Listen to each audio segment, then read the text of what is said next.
Hi, I'm Jay Sturley, and just a guy whose passion is to celebrate life and God in every breath. And this past weekend, I was attending church. I go to Grace Church. I'm actually a pastor there. And the pastor, Dan, he was, the whole sermon was about doubt. And he asked us at the very end, says, share your doubts, or share a doubt, and tell us how you deal with them and what you do about them. So that's what I'm doing now. I just want to share with you one of the doubts I've had, and it has to do with money. Money's a big thing, obviously. We all need it to survive, to provide, and to be able to give and to help others. And so one of my doubts is does God really care about my provisions? Does God really help in being able to provide, and not so much get rich, but to have enough to provide? And so that's been a doubt, something that we all think about. Some of us, I know personally, going through foreclosure, and it's difficult. Some of us just perhaps are without work, and just are really struggling. Maybe some of us have lots of money, but even still, it's a concern. And so that's kind of some of my history. I went to school, did the whole business thing, got the MBA, figuring I'd be just making buco bucks as some CEO or sales manager, and but things don't always work out that way. And so I really struggled with kind of wanting to be rich and having that pride. So just back to the issue of doubt and money, some of the things that have helped me deal with this topic. And trusting God and not doubting have been a few verses out of Proverbs and also Matthew. So to begin with, in Proverbs 27 says, it says basically, do not worry about tomorrow, for you can't control tomorrow. And really we can't. I'm kind of a control freak, I'll admit that. And as much as we invest or we put our ducks in a row, we really don't know.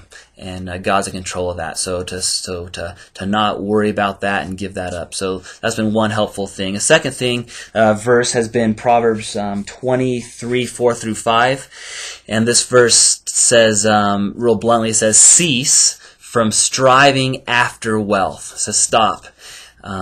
For wealth makes wings like eagles, and they fly, and it flies away.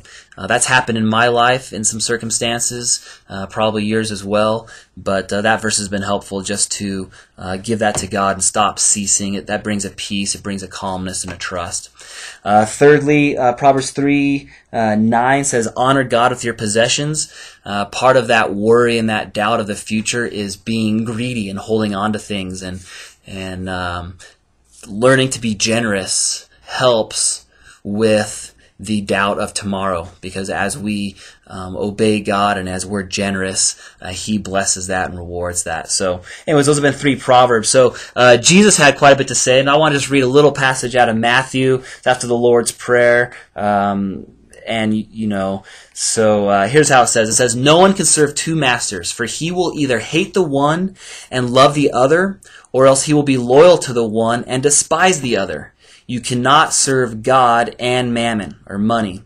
Therefore I say to you, do not worry about your life, what you will eat or what you will drink, nor about your body or what you will put on. Is not life more than food, and the body and more than clothing? And just skipping forward, it says, therefore do not worry, saying, what shall we eat or drink or wear? For your God sees these things. Verse 33, but seek first the kingdom of God and His righteousness, and all these things shall be added to you. Seek ye first, the kingdom of God. So that's helped me with my doubt and money and trusting God. Are we supposed to work hard? Yes. Are we supposed to be wise? Yes. Not be lazy? Yes. All those things help and contribute, and that's wisdom. But ultimately, my doubt for provision or money is really in the hands of God, and to learn to trust Him with that. So I wanted to read you 2 final quotes just in closing. One comes from Martin Luther, the other from Jim Elliot. And Martin Luther says, I have held many things in my hands, and I have lost them all. But whatever I have placed in God's hands, that I still possess. It's Martin Luther. This one from Jim Elliot. He is no fool who gives what he cannot keep to gain what he cannot lose. I'll say that again. He is no fool who gives what he cannot keep to gain what he cannot lose. So It's by Jim Elliot. This is a book that I've read. It's called Money, Possessions, and Eternity. It's by Randy Alcorn. It's a pretty fat book, pretty thick, but it's great on this topic of money. What does God think about it?